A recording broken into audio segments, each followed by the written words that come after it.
She my part-time, and she got sense, so it's gonna be alright. She my part-time, she my part-time, and she love me through the hard times. She my part-time girlfriend. She my part-time girlfriend. She my What's part-time up, y'all? girlfriend. Welcome to this week's episode of Your Sports Place with Mason Place. This week we have Austin on the show. He's an up-and-coming artist out of LA, super underrated in my opinion, and just makes great music. If you haven't already, like and subscribe to the YouTube channel, and I hope y'all enjoy. What's up, bro? How you doing? I'm doing great. How are you? Doing good. It's an honor to have you on. Hey, I appreciate it. Yeah, for sure. So, you know, the way I found your music was through Justin Escalona's YouTube videos. Hell yeah. Yeah, that's a pretty common it's a common thing I hear actually, like especially towards the beginning of my career was like he's definitely a super helpful guy. So Yeah, no, when you dropped the what was it, the EP, the Tell Your Friends, yeah, he just put those on all his like videos and stuff. So I found it. And then basically I kind of just stopped listening to it, and then I recently went through a breakup, and so I was just shuffling through songs and then found that, and I was like, oh wow, that kind of correlates to my life. So then I clicked on you and started looking through more of your music that you recently dropped. I was like, wow, this dude really gets it. Like, it hits home. Yeah, I appreciate that. I'm sorry it hits home, but no, it's all good. It's whatever. But yeah, I mean, I feel that. yeah. So like, what inspires you to make those type of songs? Honestly, I would say like everyone wants to hear that it's personal experience. The first year or like year or two that I was writing music, it was personal experience. But I mean, I'm still young, so there's only so much I can experience, being this young. But it's a lot of it's just, looking around just at the world and, seeing what my friends are going through, seeing what strangers are going through, and just yeah, that's kind of what I've been recently inspired by. And yeah, also hearing that people like that my music helps them in any way, so like that always inspires me to write, because there are plenty of days that I get up and I'm just like, yo, I don't want to do this. Like today is one of those days where I'm like, I'm not trying to write music. I'm actually low-key like kind of getting sick, just with like a cold, I think. Yeah. But yeah, yeah, I think people want to hear its personal experience, but I would say like 50% of it's more so just, looking at the outside world. Yeah, no, I feel that. If I could write music myself, I'm not musically gifted at all. My real dad was, but I'm not. You could be. I mean, you never know. Possibly. But no, like I would probably write music similar to you or like Khalid, that kind of stuff. Like that's kind of the genre that I would create if I could. But Totally. I'm not gifted in that aspect. I mean, I feel like that's a popular route. I mean, I think people call it, I think it's like a pop R&B kind of blend. Yeah. And I think that's kind of become the thing. Although pop is such a funny genre because it's like popular music. So like what popular music now is like hip hop music. So is hip hop pop music? I don't know. Yeah, no, that is a good statement. Like there's no like definition, I guess, because people consider The Weeknd pop, and like Right. I don't necessarily consider that. I mean, some of it is, but I don't know. Yeah, I just consider whatever's on the radio. It's like pop music. Yeah, I guess Whatever the sound is, whatever the sound is now is like, okay, that's pop music. Yeah, for sure. And so who are like some of your like influences, like musical influences, your R&B/pop style?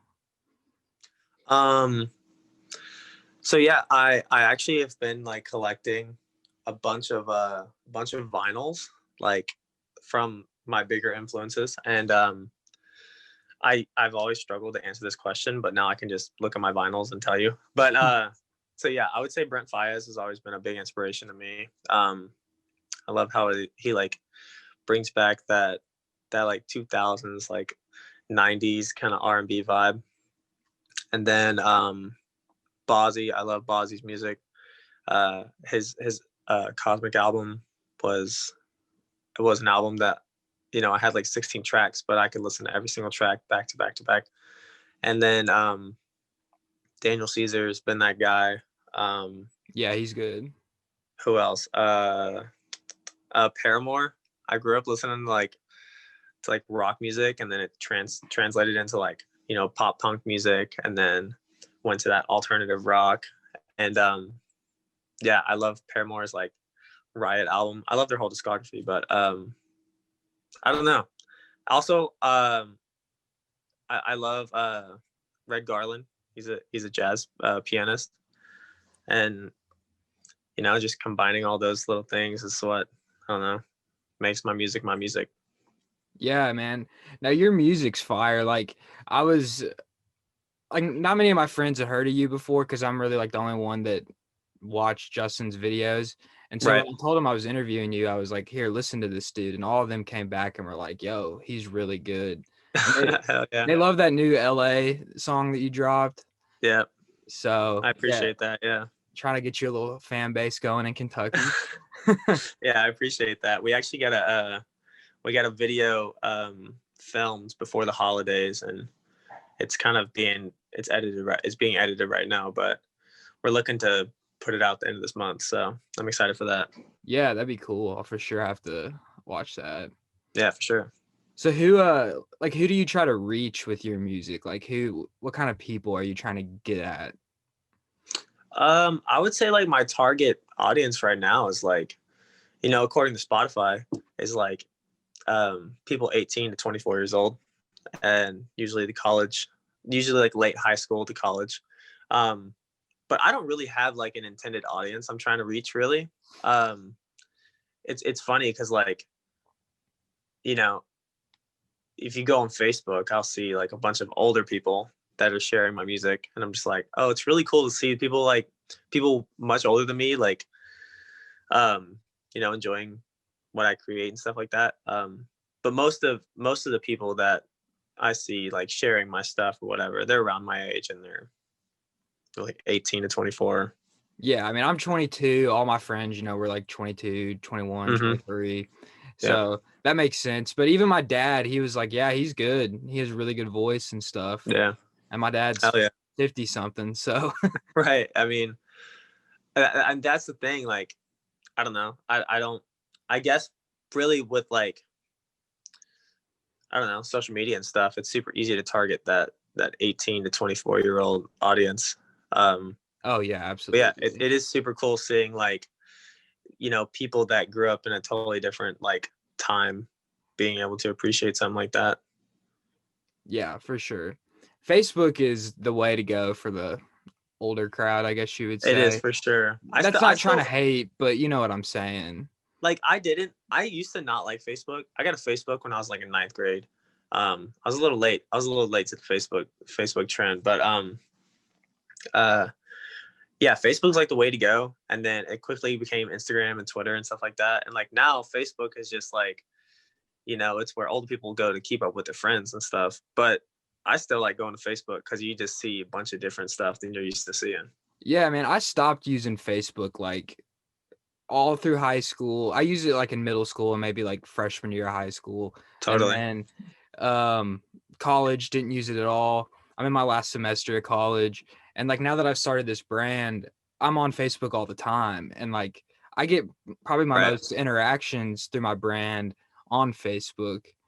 And it's a lot of older crowd and stuff, which is cool with me. Like I'm not complaining about it, but of course. I mean, come on, like supporters are supporters. I don't care how old you are.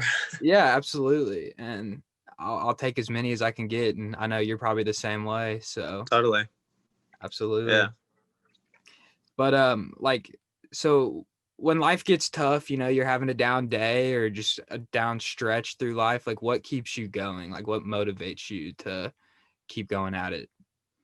Um, especially recently, I would say I've been in a big creative block. Um, and it does get frustrating considering my job is just to create. And it can be tricky at times. I'll have days where I don't feel like I'm being productive, but it's just simply because I just can't. I'm not going to force out anything like that. But and those days sometimes make me question. I'm like, is this for me? But then I look back at where I was 2 years ago, and if 2 years ago I could tell myself that I'd be where I'm at now, it's like, I mean, I can't. I got to keep going because I got to do it for like my younger self that always wanted this.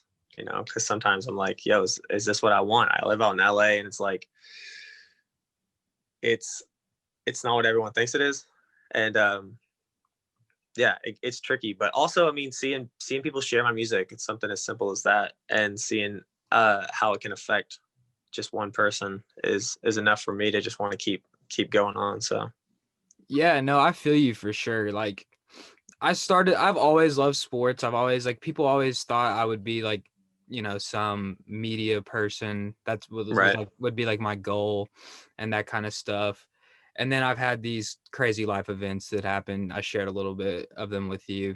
Mm-hmm. But that's kind of what keeps me going too, is just like I want to accomplish these goals and I see the support I'm getting and people like it, and it just, I don't know, like it's always been a dream to do something like this, and now I'm finally getting to do it. So Exactly. I mean, I'm gonna keep doing it. yeah, like my younger self, man.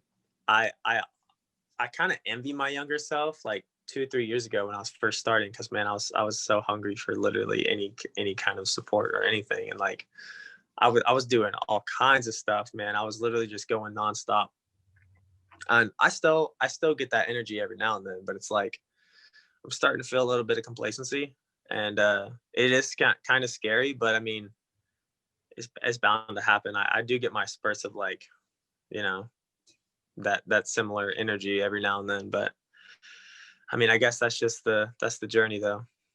Yeah, for sure. Now there's days, man, like where I sit here and question what I'm doing, like thinking, am I actually gonna do something with this? Like I'm spending money Right. to invest into this and then it could just be a waste. I don't know. But like those are thoughts that go through my head. But then I realized like that I love doing this. Mm-hmm. So I'm just gonna keep doing it and doing it until I grow and grow and see what happens. And I have a lot of people on my side and support, and I'm sure you do too. And Yeah, it becomes more than yourself, you know? You yeah, got to do it for everyone else. yeah, exactly. Like I've had people reach out to me that say they love the stuff that I'm doing and the interviews I'm doing and the content I'm putting out on my website and stuff. So, Mm-hmm. I'm just gonna keep it up and see what Yeah, happens. that's awesome. Yeah, for sure. So what are your plans for the future? Are you working on dropping some more like singles? Are you gonna work on a debut album? Um, so yeah, actually my plan was to go in 2021, in more of like a project album kind of mindset. But looking back on my last like 2 or 3 projects, which have all been EPs, they the singles really just reacted better. And I'm not a type of person that's just willing to sacrifice certain songs to the project just to say I dropped a project. Because when I release a single, it would do about, like, compared to a song that drops with the album. Say I drop like three extra songs with the album all at once. The single will do about 5 times better than that song. Right. And it's like I'm not willing to sacrifice a song to that. Like I want each song to have its own like spotlight. And at the end of the day, the song, I mean, the EP will come together, and they will all wrap into one EP because they were all written in like the same time. They'll all kind of correlate together. But I feel like that's the new thing, and I'm not going to promote it as an EP because as a fan of other artists, I don't like when they promote their stuff as an EP and then they drop them all single by single, and you're Yeah. sitting here on a Friday expecting 3 songs to drop all at once, and it's just one, and it's like, oh yeah, this is the EP. So I'm gonna try my best not to make it seem like it's an EP, but it is kind of a cool thing where if you have people, like a year or two down the road that discover you, they can go back in your discography and look at that EP and be like, okay, all these songs are meant to be together. So that's kind of just the idea. But yeah, I'm definitely planning to release way more music this year.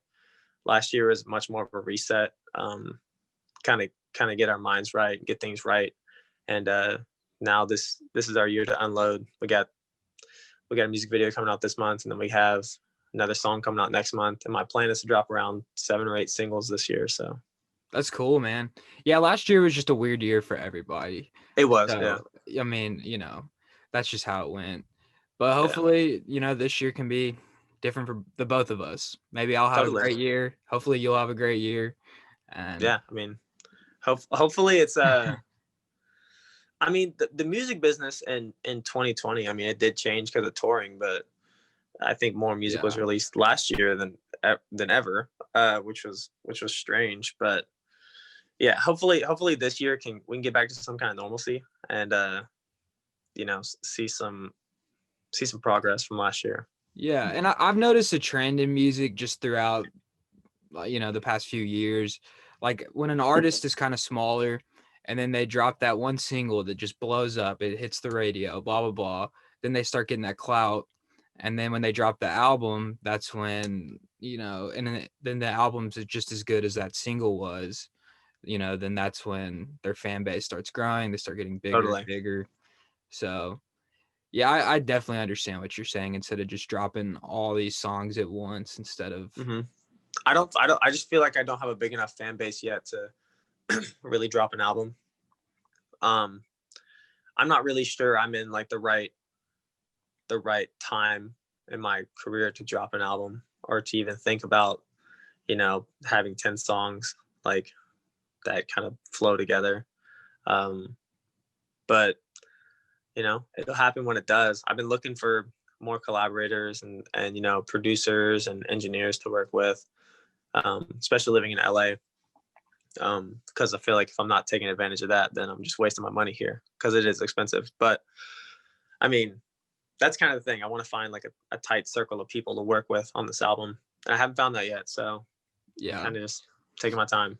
Well, when you plan on dropping that, debut album, or if you have that big single that's going to drop, just hit me back up. You can hop back on the podcast and, promote it and stuff. Because I know I can already tell you that being on this podcast, you'll have some more listeners and viewers looking at your music.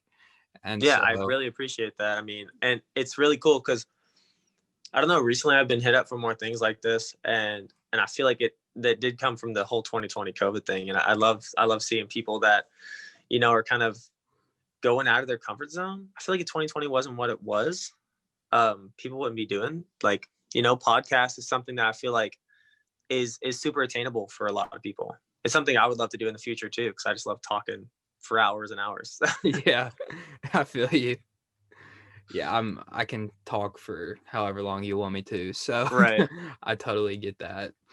But if you could collab, like just say like in a dream world, if you could collab with one artist, who would it be? I would say I have 2 answers. I would say John Bellion is one of them. And then I would say Ty Dolla $ign is another one of them. Oh, dude, that's a good one. Have you ever seen him in concert? I haven't, and I want to so bad. I saw him twice. I saw him at River Bend in Ohio, if you know what that is. And then on my 21st birthday, I saw him in Nashville. That was dope. So fun. Dude, yeah, it was so cool. It was like him, Tory Lanez, and Chris Brown. That was a heck of a night. Yeah, that's gnarly. I mean, I love him for his like simplicity. He knows how to make a song sound really good, but it's really simple. But he also knows how to like, pander to the musicians, because I will obviously hear certain things and I'm just like, that's crazy. And certain people will just hear it and be like, okay, whatever. Because I used to be one of those people that would hear it and just be like, okay. But being a vocalist now, you like hear him do certain things where you're like, that was nuts. Yeah, no, Ty Dolla is one of my favorites. He's fire. I love his music. Yeah. Apparently he records all his own vocals at home too. Oh, really? Which is really gnarly. Yeah, I think he like, from what I've heard, he just records all his vocals at home and just does all his own engineering and stuff, which is super dope. Well, the most impressive thing, like when I saw him the first time at Riverbend, I was like really close up to the stage and stuff. And he like went acoustic for like a song or something. And literally it didn't sound any different than if you were listening to it on the radio. Like Yeah. it just sounded perfect. I mean, you can usually tell on someone's song if like they're like certain things they do with their voice, if it's, if it's legit or if it's like super over processed and they Yeah. have a lot of help. And yeah, he's very real. Yeah.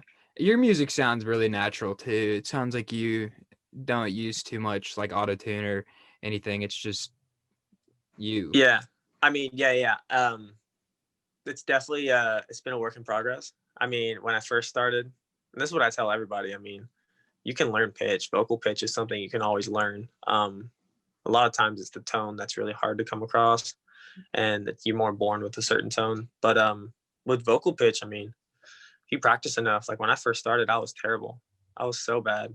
I started playing drums, which is, I couldn't sing. I was playing drums. So, I mean, but I wanted it so bad, and I just kept playing and playing. Like every time my parents would leave the house, I was low key just back there in my room, just playing and recording myself.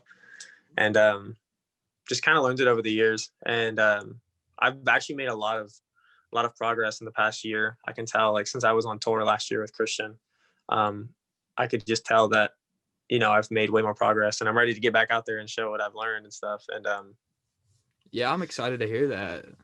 yeah, I see, when I got off the tour, we did a fall tour and I opened for Christian French, and it was a cool tour. It was a great learning experience, and definitely had some awesome memories. But when I got off of it, I was like, I don't think I want to do this for like another year. I think I want to give myself like some time to really perfect it, and like not perfect it because I'm going to need like the more like live setting experience before I can perfect it. But I just really want to like hone in on my voice and stuff a little bit more. And I feel like I've done that over the past year, and yeah, kind of just ready to get back to it. But I don't think we're going to get back to touring till like 2022 or something. So Yeah, there's no telling when we'll be able to do live concerts again, which is, that's unfortunate, but it is. We still get, I mean, it's cool seeing people get creative on like YouTube or Twitch or whatever with like their virtual concerts, which I personally really like. I've always been a guy that just really enjoys like a Tiny Desk performance or something. Yeah. Where it's like, it's just super raw and just like, you get what you get. But I also love like really big concerts. Like Oh yeah. I went to see, like, I have this vivid memory of seeing Kendrick Lamar at a Hangout Fest in Alabama, and it was nuts. It like changed the way I like went to concerts, because I used to not be a concert guy. I used to not really like it, but then I went and saw him at like some festival, and I was like, that was super dope. Yeah. No, this dude behind me, Travis Scott. Yep. He puts on a show, man. I'm sure. I wish I've seen him before, but I'm sure I'll get a chance. Yeah, I saw his Astro World concert at Louisville.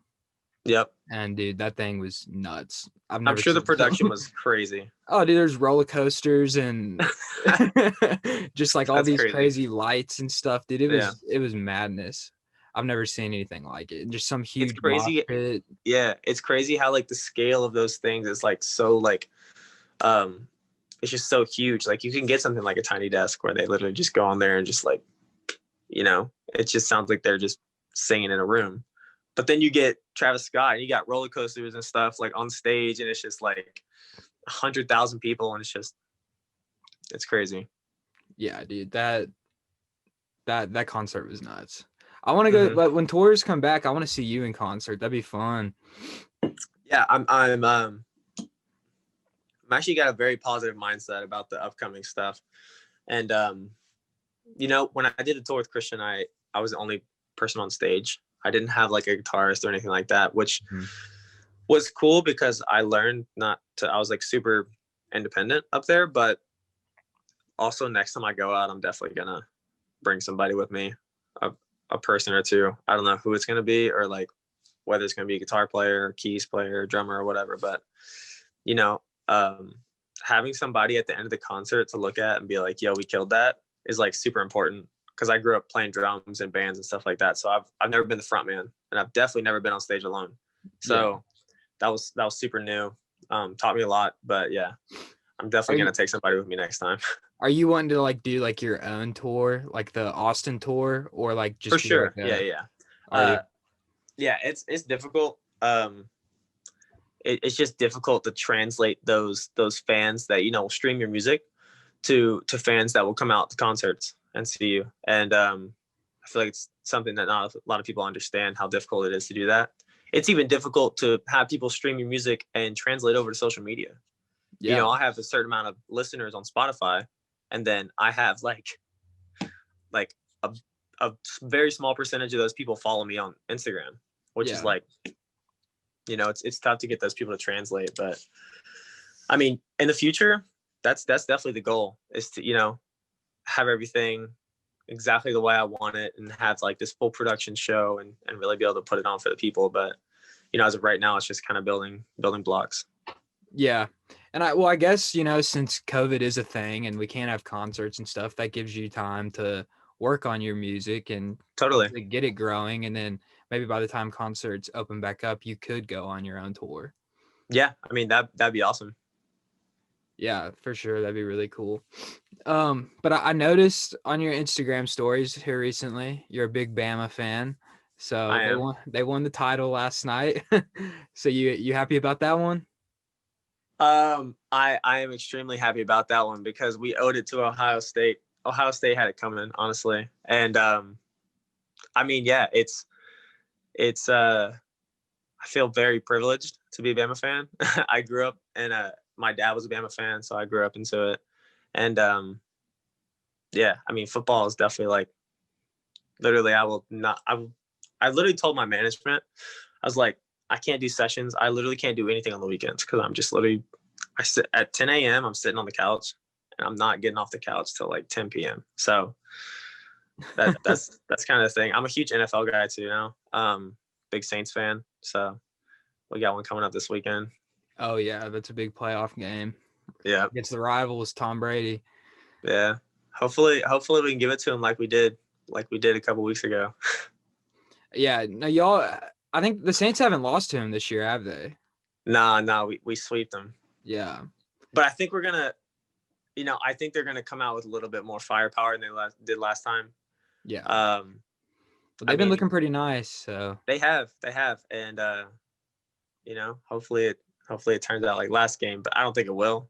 I think they kind of got it together now. They were trying to, we played them last time. They were still putting pieces together, but hopefully we can still edge them out somehow. Yeah, for sure. No, I love the NFL, man, and I'm a Giants fan, so nice. That can be kind of rough at times. But this year was a promising year. It had its moments. Some promise. I mean, did you like Joe Judge? You like what he brought to the table? Yeah, no, he looked better than the coaches we've had in the past, and I agree. Danny showed some, flashes, and we just need like a good edge rusher and that like superstar receiver, that we can just. Yeah, I feel like that's the superstar receiver thing is definitely we'll definitely put some pieces in place. But I mean, I like what I saw from you guys. I know it's way different being a fan than like me just watching just a different, like another team. Obviously, as a fan, you're much more like critical of your team. Like, I watch the Saints and I'm like, how do people think this is like a top 3 team in the league? But like people are like, yeah, they're a top 3 team in the league. Yeah, no, I'm really hoping the Giants draft Terrace Marshall. I don't know if you can tell, but I got my little LSU thing right up here. Nice. I like the LSU Tigers. Cool. Shout out to my grandma. I can respect that. My grandma was a grad from there, so nice. She put me onto them. But no, he's a beast, so I'm really hoping that he'll fall to the Giants, and that can be our number 1 wideout, and hopefully change how we play. I mean, there's plenty of receivers in the draft to pick from. Oh, so. Dude, and y'all have the best one. Yeah, so. we have endless receivers. I'm excited for next year to see what we get next year. I mean, this year was weird because after Tua was drafted, I was like, I don't know how we're gonna perform. Like, I don't know how it's gonna go this year. It's a tricky year. but this was probably the best Bama team I've ever seen ever. Oh, without question. In my opinion, I think the last two champions were the two best teams I've ever seen in my entire life. Yeah, Like I totally LSU agree. last year was just insane, and then Bama this Yep. year was insane. Like I've never seen teams like that. It's really crazy that Jamar Chase was able to sit out this year, and he still might be the first receiver drafted. Yeah, Which is crazy. I mean, I don't get that, but he's crazy, bro. I love definitely Jamar is. Chase. No, it's crazy because like last year you could argue LSU had the best running back, quarterback, and wide receiver in the country. And then this Yep. year you can say the same thing about Alabama. Yep. Like that's wild. And they just dominated both the teams they played in the playoff. I think the difference between Bama this year and LSU last year, I feel like the LSU one was a little more impressive just because I mean, I like Ogeron. I think he's a cool dude. Oh yeah. He's not Saban though. And I feel like everyone expects Saban to just go in there and just, get the job done with whoever. I mean, we had quarterbacks that made it to the NFL and literally did absolutely nothing. Yeah. But I mean, Ogeron was able to do it with, like, he had Burrow, who, I mean, I think was the craziest quarterback I've ever seen in college football. I love Mac Jones, but it's different. And I don't know. I mean, the talent really just was unheard of last year, and hopefully, I'm sad that Burrow went to the Bengals because I don't want them to ruin his career. But the Bengals, hopefully they get him right on the offensive line. Yeah, that's what I'm saying too. The Bengals are like an hour drive away from me, right? And so I want to go see them play when fans are allowed back in. Yeah, but hopefully they don't just ruin his career. That would that would be so sad. Yeah, I hope that he just I don't know. I hope that he finds out that he doesn't like it there, and then he just doesn't perform that well the first 3 or 4 years, and they trade him to the Saints, and he comes back to Louisiana. That would be crazy, but that's probably not gonna happen. I'm just hoping the Saints get Deshaun Watson. That's all I'm saying. Hey, dude, I think everyone in the NFL wants Deshaun right now. They do. Dude, I would give up. No joke, as a Giants fan, I would trade Saquon and a draft pick for Deshaun. Of course. Yeah, I mean, I love running backs. Running backs are awesome, but they're not what they used to be. No. I mean, Derrick Henry can only carry the Titans so far. And, I mean, it's a quarterback's game now. Oh, for sure. Yeah. I mean, that's the why you see quarterbacks them are evolving. You kind of see the college game translating over totally the NFL, which it makes it more fun to watch. Honestly, you got people like Lamar just running around doing crazy stuff. Yeah. So. I love defense. I do love watching defense, but not as much as I love watching that there was whenever the Chiefs played the Rams 2 or 3 years ago. Then I think the score was 50 48 or something like that. Oh yeah. I remember that. I remember that because I was at the Travis Scott concert that night, actually. Gotcha. And we got out and we were like, what in the heck? What is the score? Yeah, it was such a fun game to watch. And then that same year you watch the Rams and the Patriots play in the Super Bowl, and it's the most boring Super Bowl you ever watched. Oh, that was horrible. Also the same year the Saints got scammed, but it's okay. The Saints are due one soon, man. I still hate the Rams. Yeah, I'm not a big Rams guy. I like the Bills too. I have a buddy. His name's Eric Wood. He played for the Bills. He was a Pro Bowler and stuff. Yeah, me and him are really good friends. So I just cheer on the Bills because of him. Yeah, so, I would love to see if the Saints can't win it all this year, I would love to see the Bills do it. I mean, just because their poor franchise has just been in a drought basically forever. They haven't won a Super Bowl, have they? They've been to 4, and I think they lost all 4 of them. I don't know if they've won or not. I'm not sure. This year could be the year, though. And if not this year, it could be the next 2 or 3 years. I mean, they got a young team, and they're pretty gnarly. They won their first playoff game, I think, in 25 years the other day. Like, I wasn't even born, bro. Like, I'm 22.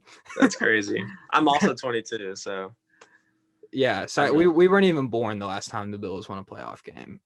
yeah. I mean, it is cool to see these teams like, come up and kind of, you see the NFL working how it should work. Like, yeah, you see teams that are not good become good, and the teams that are good become bad, aka the yeah, Patriots. which I love to see that. I know everyone does, especially a Giants fan. I'm sure you love it. But Oh yeah, I just recently like kind of became like a little bit of a Dolphins fan because of Tua. I love seeing Tua play, but yeah, I think it's time for me to pick up an AFC team. I need somebody to support in the AFC, so I think the Dolphins. Bills. The Dolphins are those guys for me right now. Well, the Dolphins and Bills are rivals, so if you They start are. liking the Dolphins, then you're gonna probably be hating the Bills here soon. I will never. I don't think I'll ever like the Dolphins enough to like hate a team because of them. Like I will never like the Dolphins as much as I've liked the Saints because I was just born liking the Saints. Yeah, But yeah, that's kind of the way I am with the Bills. Like I know the Dolphins are their rivals, but like I don't hate them. Now with the yeah, Giants, like the Cowboys and Eagles, no. And the Washington football team, yeah, I can't stand them. yeah. I feel you. So, and I have friends that are Cowboys and Eagles fans, and so Mm-hmm. there's three of us that are just rivals, so we're always just arguing with each other and stuff. Yeah, yeah, yeah. I'm sure That's you hate not, Doug Peterson. yeah. Uh, I hate both those teams, but that whole division is just garbage. So Yeah, I mean, it is what it is. Like they can't change the rules to where someone had to make it in the playoffs out of those four teams. I mean, it is nice to see like some kind of promise out of the division, though. You got the football team. I mean, a team called the football team won the division, which is incredible. And then the Giants, I did see some promise from the Giants. Obviously, you didn't have your quarterback for the whole year, so that may have been a difference. I mean, Colt McCoy went crazy though on the Seahawks. That was lit. yeah. Now I think I was working that day, and I was like, I looked at the scores, like, what? We're winning with Colt Yeah. McCoy. That Yeah, I made remember no watching sense. that game. Yeah, that game was awesome. Yeah, I was super hype about that. But yeah, bro. So to end it off, I'm gonna ask you just some random weird question. I've been doing that with my guests here recently. Cool. So if you could only eat one food for the rest of your life, what would it be? So I think I would probably die within like 5 to 10 years, but fried chicken. I love fried chicken. We got a place out here called Dave's Hot Chicken, and it is just it's just music to my ears hearing those words. But it's yeah, it's kind of like Nashville hot chicken. It's kind of like that kind of vibe. Do y'all have a Raising Cane's out there? We have one like 6 hours away, but I've had Raising Cane's before. Oh yeah, see, that's probably my favorite like fast food chicken joint, dude. I Right, love that for place. sure. I mean, it's weird. I've only had it a few times, so I haven't had it enough to like actually like want it again. Like where I'm like, yo, I gotta have it. But like, I'm sure Zaxby's. Zaxby's is like super average. But when I went home, like, my parents are in Panama City, Florida, and so I went home for like 3 weeks for the holidays, and I was like trying so hard to get Zaxby's because we don't have one out here. And it's so funny, like just going back home and like eating different foods. Like I was trying my hardest to get my hands on some fried shrimp too. I was just like, fried shrimp is I love fried shrimp. another one. Yeah, that's great. Yeah, dude, there's so many good choices you could choose with that answer. There is, but like, question. I could sit here and think about it for like 10 minutes and probably give you a bunch of different answers. But off top, it's fried chicken every single time. Honestly, probably the same. Chicken. Yeah, I love chicken to death. It's hard to beat. I mean, it hits every time. So for sure.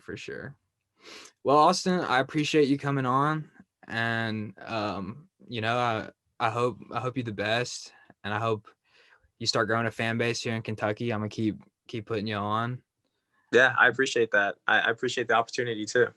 Yeah, for sure. Well, it was good talking to you, and Yeah, you too. let's just try to stay in touch, I guess. Sounds good. Yeah. Yeah, I guess I'm down for that. So, and hopefully I can be back on here, Yeah, whenever. for sure. We'll definitely let you back on anytime you want. Totally. And she my part-time, and she got sense, so it's gonna be alright. She my part-time,